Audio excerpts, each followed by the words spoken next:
So just so what would you say in your experience? What are some common misconceptions that clients may have about the divorce process, and how do you address let and clarify those? So what would you Gosh, I think the biggest misconception, at least for myself, was that it's gonna be quick and easy. I think Right. I think what we have to remember, and maybe it's more of a California thing, that it's not quick and it's No, definitely not easy. no, Our systems are behind, in California, and I think we're on the low channel of having enough people in that industry to facilitate movement. There's a lot of stagnant things happening in the court system, and it causes right. some frustration. So I think quick and easy is probably the biggest misconception. Hmm. Kind of the frame of mind, depending on who you are in the relationship, is like, oh, my spouse is going to get everything. Maybe you feel like your spouse has more power and possibly more of a financial stance, and you just feel like you're not going to win. He's Everyone's in a different situation. I feel like some spouses have the tendency to lean in that direction, and Right? sometimes I feel Because like, dynamics, yeah, that were going on in the marriage. But the whole thing is, right, it's not that both, and to make sure that it's equitable and fair in the divorce. yeah, Right. Yeah. But in that's, yeah, California, it's to, community property, right? So right. it's one of the things where, it is community property for a reason. There's a division, there's a split that is supposed to be 50-50.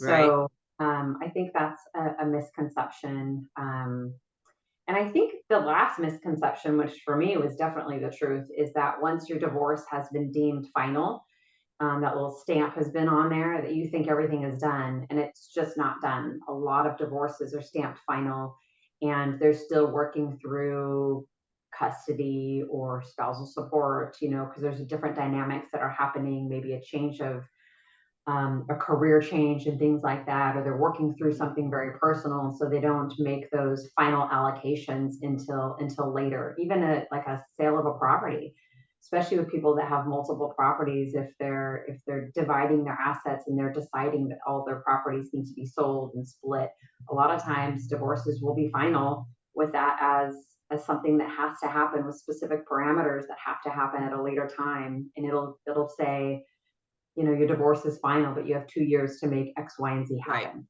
All Right. things I never knew.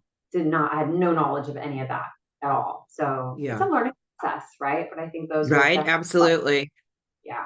And I think too, like just to say a little bit about as a CDLP, and that's what I do, and being a part of that settlement during that settlement agreement, and in educating too about, you know, finalizing and making sure that whatever has to happen, whether it's going to be that equity buyout or purchasing a new property, to make sure that both spouses are financially set up and doing that proper mortgage planning for them to be able to move forward and succeed. Because just because it's stated legally during that agreement, we know that the underwriter and the lender, they don't care.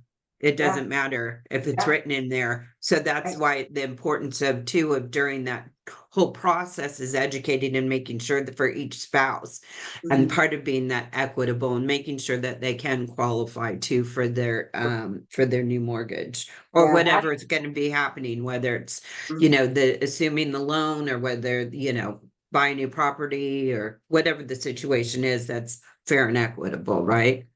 Right. Exactly. Right. So just a couple more questions if you don't mind. So in your opinion, what are the most crucial skills or qualities that professionals working in the divorce field should possess? Ooh, I would You say think, patience is number hey, one.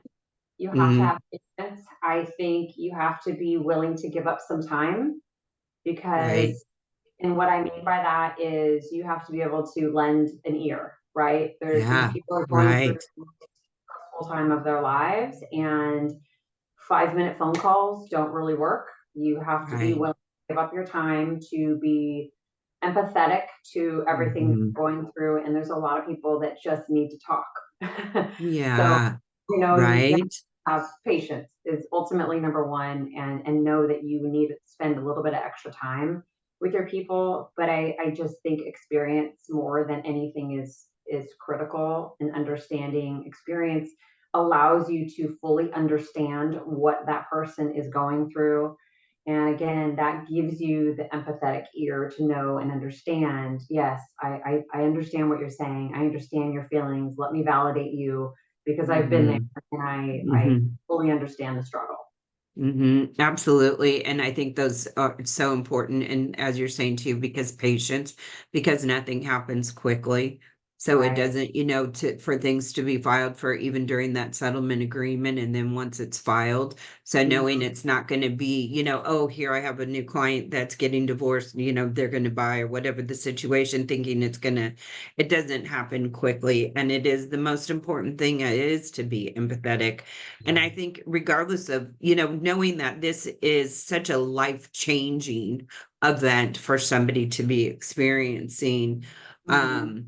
yeah, to having patience and empathy and listening, which you obviously absolutely possess. And I think it's so great too, because I haven't ever met somebody that has such a with your background in truly in all aspects of real estate, so that you come to the table with such a more understanding and experience in education than somebody else, and and having your specialty and your niche practice to be focused on working with divorced spouses. I think you just bring just a wealth of information and knowledge, and just being you as such a kind soul too, that people are going to be lucky to work with you.